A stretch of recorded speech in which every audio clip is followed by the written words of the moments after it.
The name of my talk is Alienation is Constitutive of the Subject, which is a mouthful. And if I can bring you to any kind of understanding towards what this means by the end of the talk, then I've done a good job, okay? So just work with me throughout.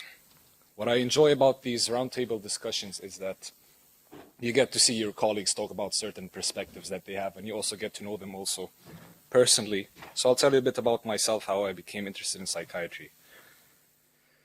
When I was in high school in the 12th grade or so, a friend of mine gave me this book, Civilization and Its Discontents, and I think Dr. Sharkey gives it to the first year students, or Dr. Miller, or whoever. Miller, okay, yeah. So some of the students are familiar with this book, and I'm not going to get into it, but I'll tell you about what it represented for me. So this was my first encounter with psychoanalysis, and this was Sigmund Freud, right? So I knew that this is a psychoanalyst, a person who analyzes the psyche.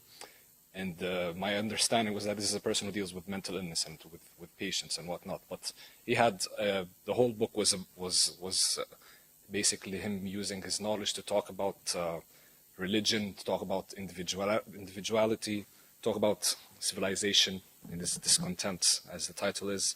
And so you start to see that there's this kind of very expansive element to the kind of knowledge that he had. And then as I went into college, started reading more, read other psychoanalytic works, and started to see that there's this same sort of apparatus of knowledge, all of these interpretive tools. Your knowledge about the mind, it expands and it extends to all aspects of life. You find psychoanalytic readings of literary text. You find psychoanalytic analysis of films, even of political events, of social phenomena in general. And this was very attractive to me. That's how I essentially got interested in psychiatry. It's that particular wide-ranging or expansive element to the whole discipline. And Lionel Corbett talks about this sort of thing. This is a psychiatrist, Jungian, very well-renowned. And I'll read the quote that we have up here. Okay, it's on the same topic for what I'm telling you. So psychotherapists deal with human suffering, and the experience of suffering is complex and mysterious. It requires taking into account all the sources of wisdom of our human heritage, from our religious traditions, our great poets, our writers, historians, and artists. There is no scientific answer about whether to leave a marriage or change jobs, or how to deal with a major loss, or how to deal with loneliness or alienation.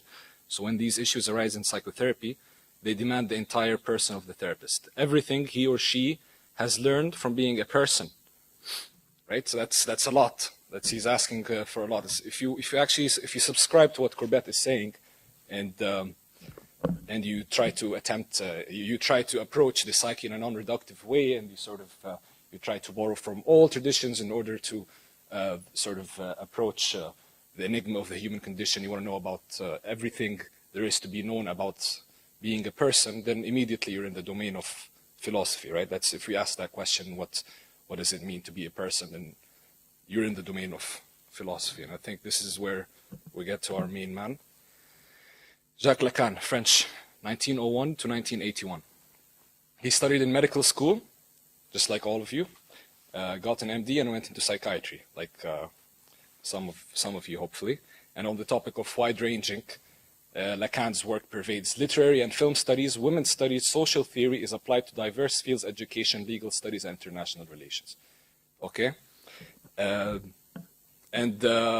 This is a person who lived for 80 years, right? And he produced an immense body of work, and it's changed throughout, and it's influenced a lot of disciplines. So what I'll be talking about today is a very minute portion of his body of work.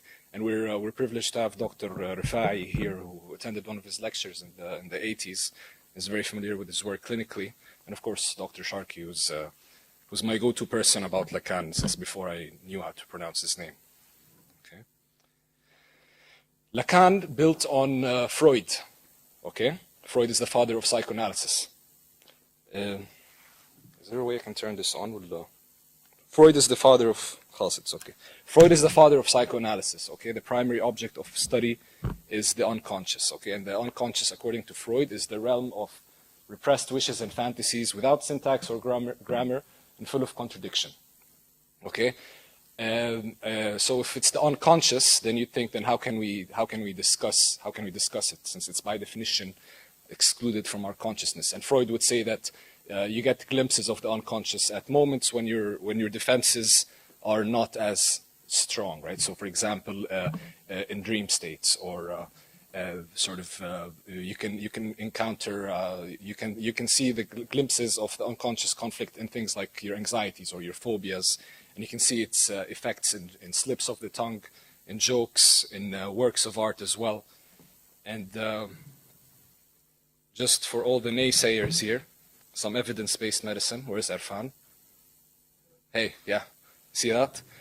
Freud's theory of unconscious conflict linked to anxiety symptoms in new brain research. Okay, don't ask me anything about this study. I didn't read it. For the purpose of this slide, just know that Freud was right. Okay, and I'm being facetious here, but also because psychoanalysis did receive a lot of sort of pushback from the medical field. And when Lacan was working in Paris in the 60s, the medical field was entirely closed to psychoanalysis almost. The people who did receive Lacan were the artists, in particular surrealist artists at the time. Does anyone know who this guy is? Yeah? Yeah, so that's Dali hanging out with Lacan. They're good buddies at the time. And the reason, you can sort of see why surrealist artists and the poets would be interested in sort of receiving Lacan, because these were people who wanted to give like free expression to their unconscious, right? They wanted, Dali at some point famously said that he wanted to paint the reality of his dreams. The idea being that his dreams contained, unconscious drives that are truer to himself than anything else. So they were engaged with Lacan to try to sort of give expression to their unconscious. And they came up with some good stuff. Look at this painting, The Persistence of Memory. It looks dreamlike, right? And more on surrealism's influence. So surrealism, as an artistic and cultural movement at the time, was avant-garde, meaning it was anti-establishment, right? They rejected the art conventions at the time. And they thought that classical art was a kind of, or had an alliance with bourgeois culture, with the status quo, with the ruling class essentially, and they were constantly engaged in provoking people and have them reconsider the meaning of art, as with any sort of revolutionary art movement. And you can actually think of Lacan's writing in a similar way, is what I'm proposing, because you have this very eccentric intellectual figure. And he writes in such a way so as to resist any sort of apprehension of his ideas that is based on a conscious understanding of them, right? What does this mean? It means that he wants you to unconsciously understand him, right? What does this mean? I'll tell you. So Lacan's prose, it's saturated with puns, with metaphors, with irony, with contradictions, and with jokes. And the reason why he did that is because he thinks that by sort of presenting his work as such, it would speak directly to the unconscious of the reader. He thinks that this is the sort of text where causal links dissolve, associations arise, and this is the kind of text that your unconscious would be engaged with. Okay, so who knows what transference is? Someone who took psychiatric clerkship. Say that, or transference. Anyone? Say that.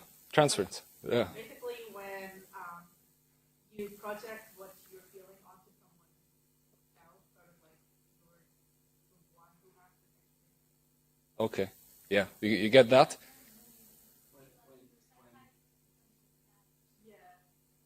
Psychiatry, what we're supposed to look at for a moment is when aggression or excess affective emotion is directed towards the psychiatrist, which would ordinarily be directed towards the person. The psychiatrist has placed that as the analysis has placed that as the action point.